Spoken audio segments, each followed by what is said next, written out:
오늘 우리 공동체에 주시는 하나님의 말씀 시편 23편 1절부터 6절입니다. 거룩하신 하나님의 말씀입니다. 여호와는 나의 목자시니 내게 부족함이 없으리로다.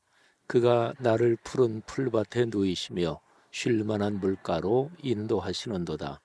내 영혼을 소생시키시고 자기 이름을 위하여 의의 길로 인도하시는도다.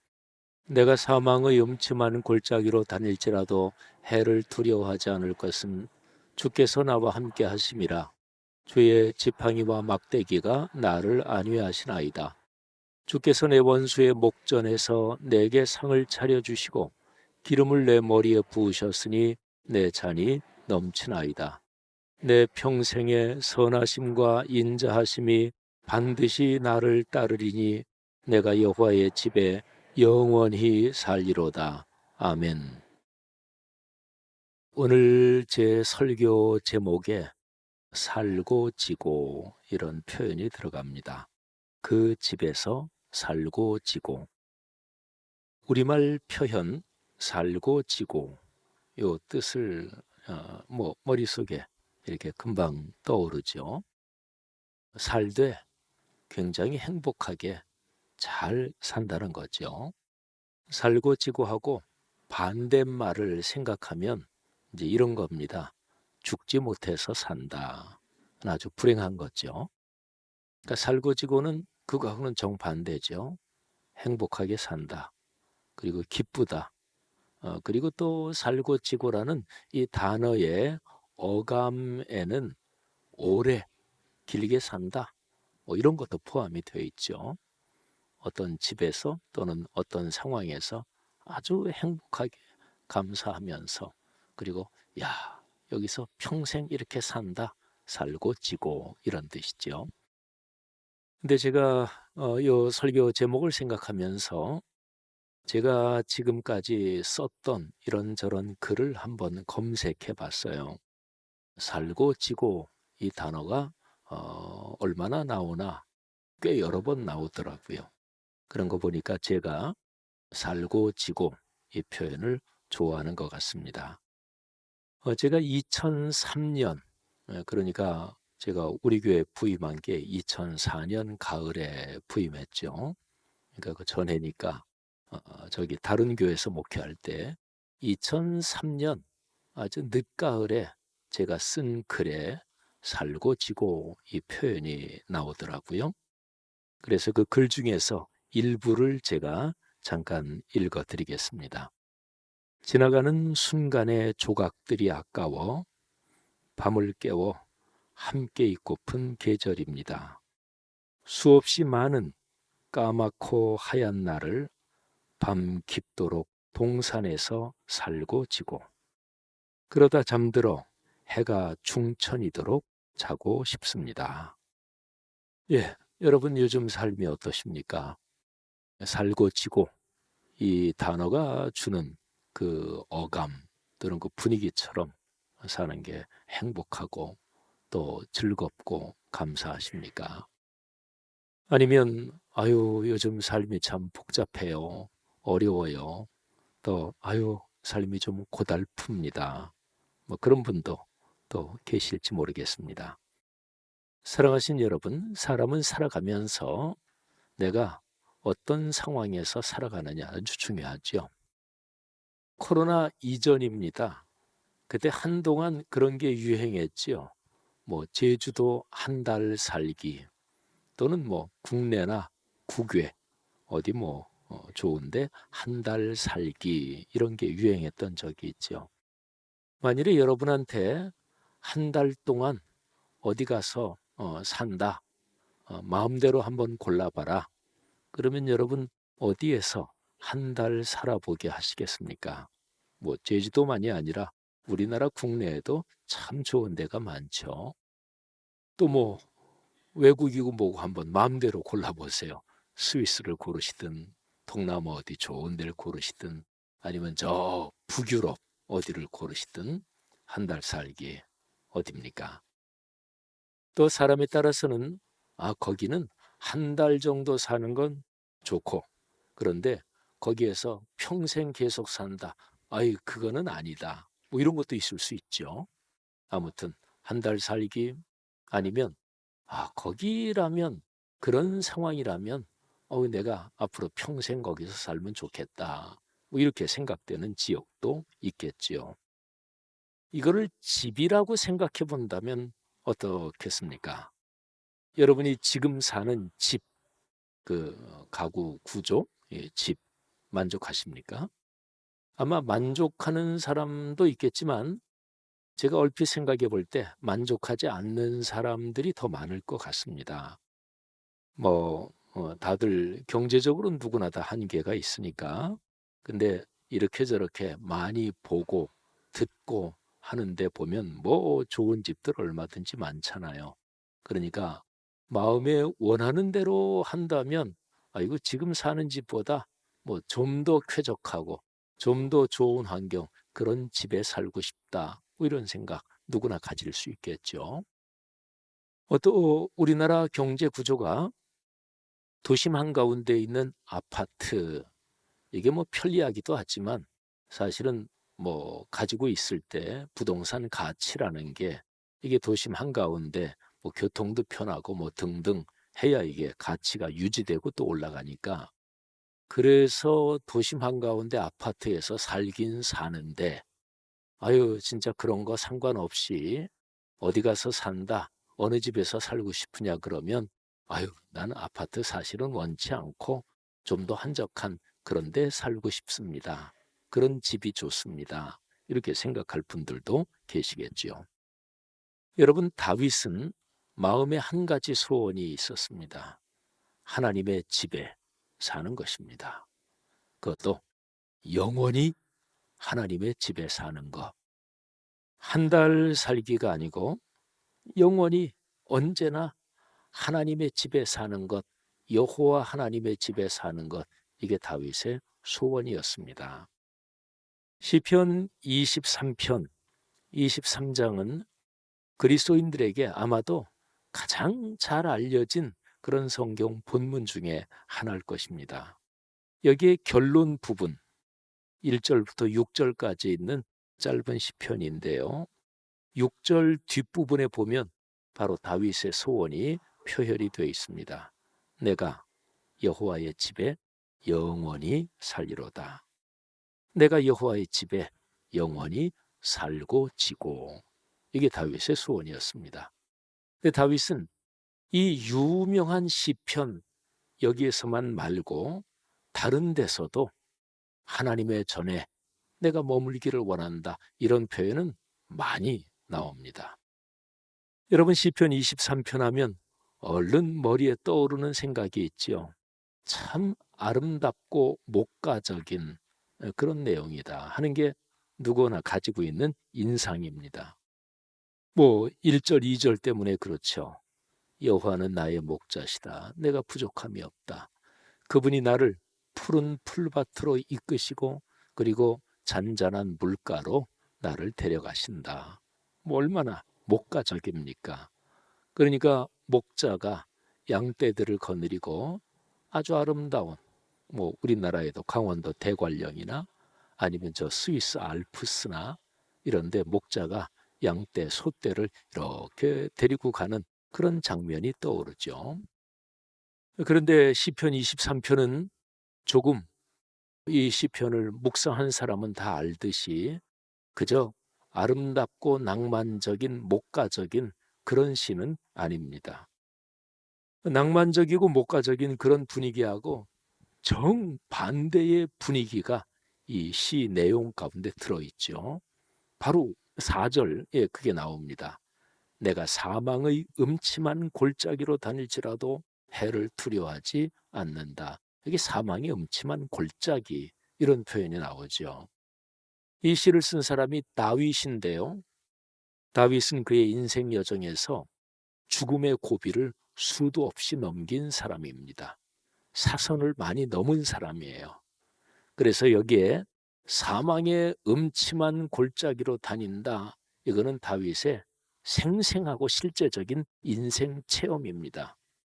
사울 왕에게 쫓기면서 망명도 하고 미친 척도 하고 그리고 체포돼서 죽을 뻔한 고비를 뭐 한두 번 넘긴 게 아닙니다. 그런 아주 극심한 고통을 겪으면서 인생길을 걸었던 사람이 다윗이고, 그래서 얼핏 보면 아름답고 목가적이고 낭만적인 것 같은 이 시는 사실은 깊은 고난을 겪은 다윗의 인생 체험이 같이 들어있는 것입니다. 여러분, 이 시편에서 다윗은 하나님을 두 가지 상징으로 고백하고 묘사하고 있습니다. 첫 번째는 하나님이 나의 목자시다. 그러니까 양이나 소를 치는 목자 말하는 거죠. 두 번째는 하나님은 참 인자하고 그리고 풍성한 집을 가지고 있는 집주인이시다. 요 두 가지입니다. 여호와 하나님은 나한테 목자가 되시고, 또 두 번째는 당신의 집으로 나를 초대하셔서 참 풍요롭게 상을 차려주시고 먹을 것도 주시고 기름을 내 머리에 부어주시는 그런 집주인이시다, 이런 거죠. 나의 목자시라서 하나님이 나에게 해주시는 것, 그게 1절부터 4절 거기에 보면 5가지로 기록이 되어 있습니다. 푸른 풀밭에 눕게 하신다. 잔잔한 물가로 이끌어 가신다. 내 영혼을, 내 몸과 마음, 내 삶에 힘을 주시고, 그리고 내 영혼에 아주 거룩한 능력을 주시고 기쁘게 하신다. 소생시키신다. 네 번째는 의의 길로 인도하신다. 마지막 5번째는 지팡이와 막대기로 나를 안전하게 보호하시며 이끌어 주신다. 목자가 가지고 다니는 2개가 있는데 그게 지팡이하고 막대기입니다. 지팡이는 좀 길어요. 이거는 양들이 좀 다른 길로 곁길로 가려고 그러면 지팡이로 이렇게 해서 다시 길을 가게 하고, 또 목자가 산에 다니고 하면서 이렇게 짚기도 하는 것, 이게 지팡이입니다. 근데 또 하나가 있는데 그게 막대기예요. 이거는 무기입니다. 늑대나 또는 사나운 짐승이 달려들 때 목자는 이 막대기, 이 무기를 가지고 짐승들을 물리치는 거죠. 그래서 지팡이는 긴데 막대기는 휘두를 수 있도록 적절한 길이 좀 짧습니다. 그리고 끄트머리에는 쇠조각이나 좀 이런 거를 거기에다가 장치를 해놔서 그래서 짐승들하고 싸울 수 있도록. 목자가 지팡이와 막대기를 가지고 나를 안전하게 지켜주시고, 그리고 사나운 짐승에게서 보호하시면서 그러면서 내 인생을 이끌어 주신다. 다윗의 고백이에요. 그 다음에 두 번째로 여호와는 참 인자하고 훌륭한 큰 집을 가진 주인이시다, 이런 건데 그분이 나를 당신의 집으로 초대하셨다는 거죠. 그래서 4가지 선물을 주십니다. 첫 번째는 상을 차려주십니다. 여러분이 지금까지 살아오시면서 상을 받아본 것, 뭐 음식상이죠. 가장 인상 깊고 기억에 남는 그런 상이 어떤 것입니까?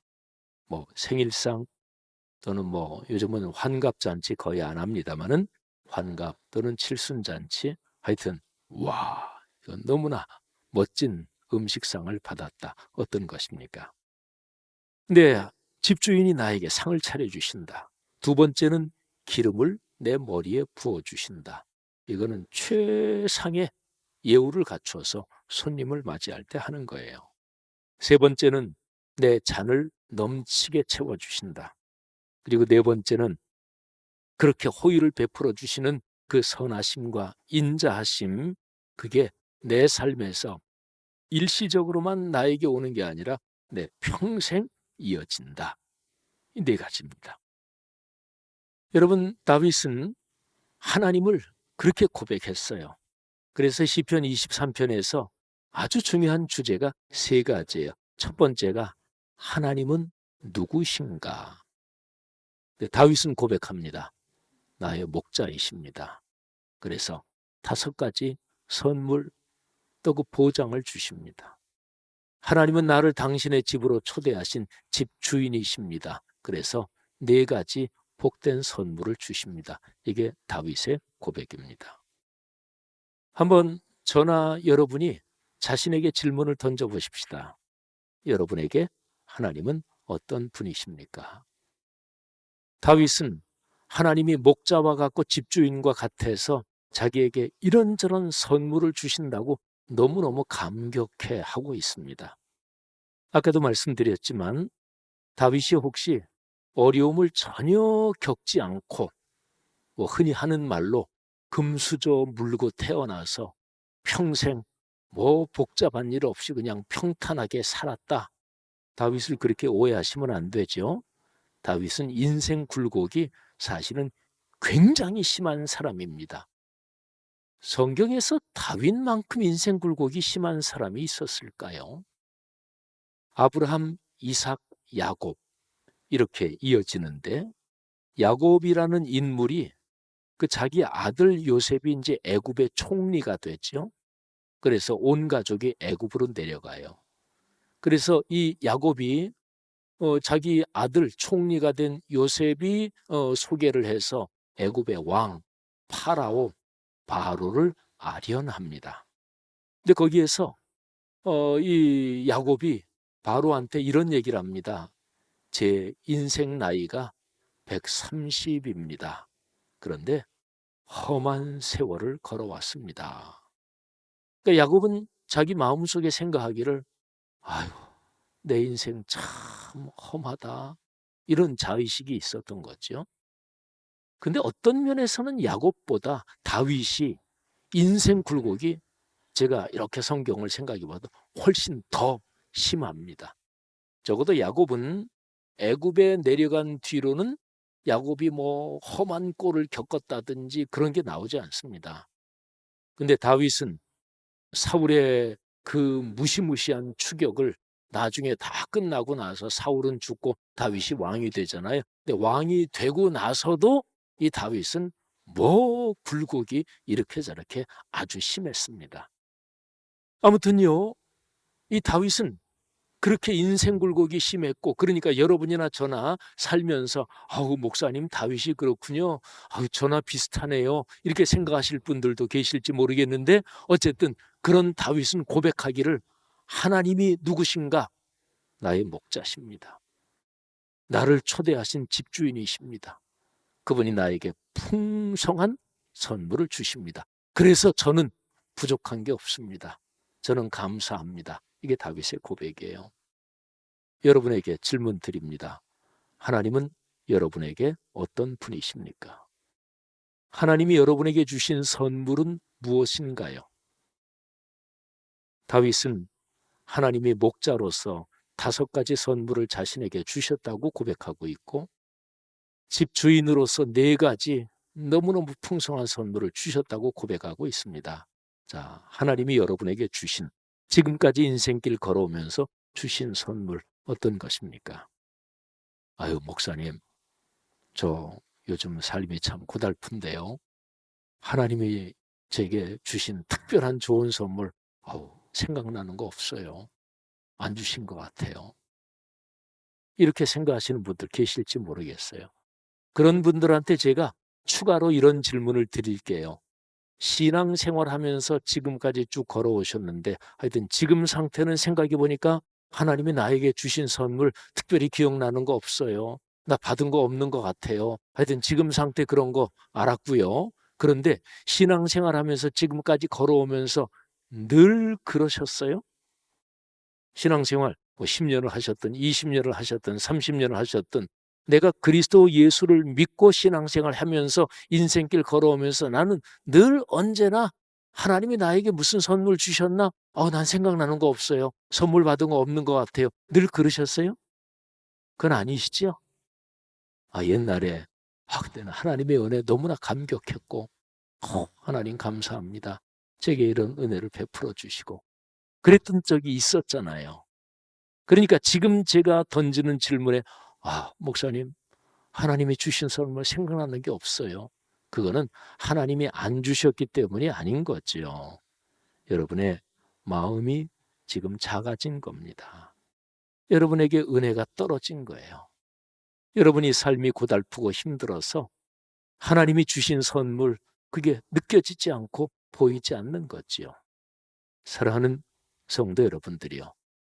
하나님이 우리에게 선물을 주시고 우리의 부족한 것을 채워주시는 좋은 목자 그리고 좋은 집주인 그런 아버지이신 것을 믿으시기를 주의 이름으로 권면합니다. 자, 시편 23편의 첫 번째 중요한 주제가 하나님은 누구신가? 네, 두 번째 주제가 뭐냐면 그분이 나에게 어떤 선물을 주시는가? 이거는 두 번째 주제는 이미 말씀드렸어요. 다윗은 목자로서 5가지 선물을 나에게 주신다. 집주인으로서 4가지 선물을 주신다. 그래서 나는 부족함이 없다. 이렇게 고백했습니다. 여러분도 다윗의 고백이 여러분의 삶에 넘쳐 흐르기를 주의 이름으로 축복합니다. 자, 마지막 세 번째 중요한 주제가 있습니다. 자, 하나님이 누구신가? 그분이 나에게 어떤 선물을 주시는가? 그래서 세 번째 주제가 내가 어떻게 하는가? 내가 어떻게 결단하고 내가 어떻게 내 삶에서 행동하며 걸어가냐? 내가 어떻게 하는가? 이게 세 번째 주제예요. 시편 23장에는 하나님이 다윗에게 해주신다. 목자로서 5가지, 집주인으로서 4가지 다 그 얘기예요. 하나님이 다윗에게 해주시는 게 계속 기록이 되어 있습니다.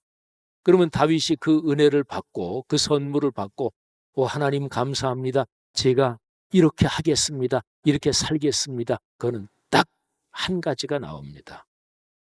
아까 제가 설교 초도에 말씀드렸던 6절 뒷부분 바로 거기에 다윗이 제가 이렇게 하겠습니다. 딱 한 가지가 나와요. 내가 여호와의 집에 영원히 살리로다. 여호와의 집, 하나님의 집이 뭐죠? 하나님 계신 곳이죠. 그죠? 부모님이 다 이제 천국 가시면 그러면 이제 집에서 모일 때 구심점이 없어지죠. 그죠? 또 여기 계시는 분들 중에서 뭐 지방의 시골에 뭐 종갓집 또는 부모님이 계셨을 때 두 분 중에 한 분이라도 살아계시면 명절이나 이때면 거기로 가고 그러죠. 근데 두 분 다 떠나시면 그 집에 갈 무슨 이유가 없어지는 거죠. 또 인생 여정이 쭉 걸어와서 나에게도 애들이 결혼하고 손주도 생기고 그러면 또 내가 우리 아버지 어머니 중심으로 그 집에 갔던 것처럼 또 내 아이들 손주들이 우리 집으로 오는 거잖아요. 사랑하신 여러분, 다윗이 하나님 여호와의 집에 영원히 산다 그 얘기는 그 집은 하나님이 계시는 곳이 그러니까 하나님의 집이 있죠. 그러면 구체적으로 하나님의 집은 어디일까요? 여러분이 사시는 지금 집, 번지수, 주소 다 아시죠? 뭐 성동구에 사시는 분은 성동구, 뭐 무슨 광나루로 또 무슨 성수 2가 3로 뭐 다 아시 주소지 있죠? 하나님의 집 주소지 혹시 아십니까? 그래요. 거기 가서 살 거 아니겠어요? 하나님이 계시는 그곳 주소가 어떻게 되나? 하나님은 영이시기 때문에 우리의 신체의 눈으로는 보이지 않죠. 그러면 하나님이 구체적으로 계신 곳이 어디인가요? 성경에 나오는 표현으로는 여호와의 집, 성전, 시온산, 성소, 표현은 조금씩 틀리지만 다 똑같은 거예요. 그러면 거기서 제일 중요한 게 성전, 하나님께 예배드리는 곳. 시온 산지가 왜 복이 있나요? 거기에는 예루살렘 성이 있기 때문이고 예루살렘 성은 왜 복이 있는 곳인가요? 그는 예루살렘 성 안에 성전, 하나님께 예배드리는 곳이 있어서 그래요. 성전이 왜 성전인가요? 그러면 성전 제일 중심되는 곳이 지성소인데 지성소가 있기 때문이고 지성소 안에는 언약궤가 있고 언약궤 안에 십계명의 돌판, 말씀이 있어서 그래요. 우리 교회 여기에 강단 한가운데 우리 전체 성도님들이 한 페이지, 2페이지 손으로 쓴 거 저렇게 제본을 해서 성경책 놨잖아요. 강단 구성에서 가운데 성경을 놓는 이유가 있습니다. 그거는 말씀이 있는 곳에 하나님이 계신다. 이러는 신앙적 전통 때문에 그런 거예요. 그러니까 다윗이 내가 여호와의 집 하나님의 집에 나는 영원히 살고 지고 거기는 말씀이 있는 곳을 얘기해요. 오늘날은 어디일까요? 바로 공예배의 자리고 여러분이 개인적으로 매일 하는 말씀 묵상의 자리, 바로 그거를 소중히 여기면서 인생 여정을 걸어가는 사람은 여호와의 집에 살고 지고 그 복을 누리고 있는 것입니다. 사랑하는 성도 여러분들이요, 시편 23편에서 다윗이 고백하고 하나님을 찬양한 이 노래가 여러분의 노래가 되시기를 바랍니다. 다윗은 지금으로부터 하면 3000년 전 사람입니다. 다윗이 살았던 시대는 역사적으로 정확하게 파악이 돼요. 대략 3000년 전. 3000년 전에 다윗은 그렇게 고백했습니다.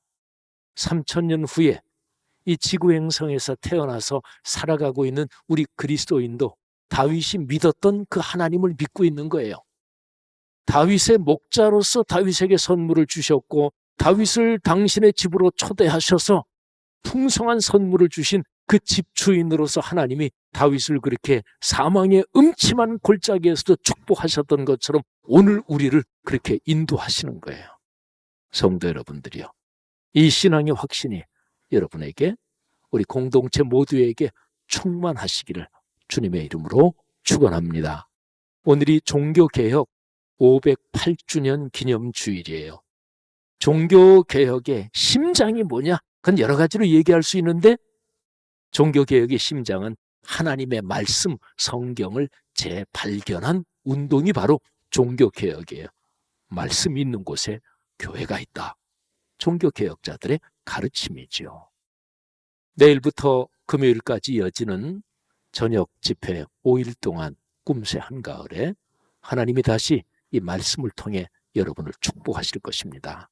지금 삶에서 해결하고 헤쳐나가야 될 문제들 하나님이 응답해 주시고 또 몸의 질병도 치료해 주시고 또 오래도록 기도해온 제목 하나님이 확연하게 길을 열어주시기를 주님의 이름으로 축원합니다.